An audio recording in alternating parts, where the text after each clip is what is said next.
Mambo ya kuzingatia kwa mwombaji wa ithibati ya uandishi wa habari. Kwanza, namba ya simu na barua pepe vinavyofanya kazi. Pili, picha ndogo passport size yenye background ya bluu. Tatu, vyeti vya elimu vilivyoskaniwa. 4, barua ya utambulisho kutoka taasisi unayofanyia kazi au unakopeleka kazi zako ikiwa wewe ni mwandishi wa habari wa kujitegemea. 5, Award Verification Number AVN kwa wenye ngazi ya diploma. Nakala ya kitambulisho cha taifa yani NIDA.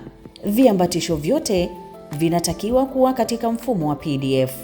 Na mwisho ni ada ya ithibati shilingi 50,000 kwa wenye taaluma na shilingi 20,000 kwa wanafunzi. Sasa unaweza kujisajili kwenye mfumo wa Tai Habari kupitia kiunganishi cha taihabari.jab.go.tz, kisha fuata maelekezo kwa umakini.